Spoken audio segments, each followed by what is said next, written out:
Are you curious if fasting could be your secret weapon for better health? Time to uncover the truth about intermittent fasting. So, what is intermittent fasting? It's a simple eating pattern that switches between eating and fasting periods. One popular method is the 16/8 approach, eating for 8 hours, fasting for 16. Now let's talk benefits. Intermittent fasting can help with weight loss, improve insulin sensitivity, and even promote cellular repair. Sounds awesome, right? But wait, there are some downsides too. Skipping meals can lead to overeating.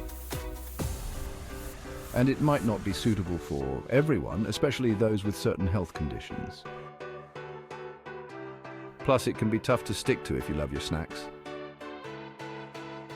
So is intermittent fasting right for you? Like any diet, it has its pros and cons. The key is finding what works best for your body and lifestyle. Remember, always chat with a healthcare professional before making changes.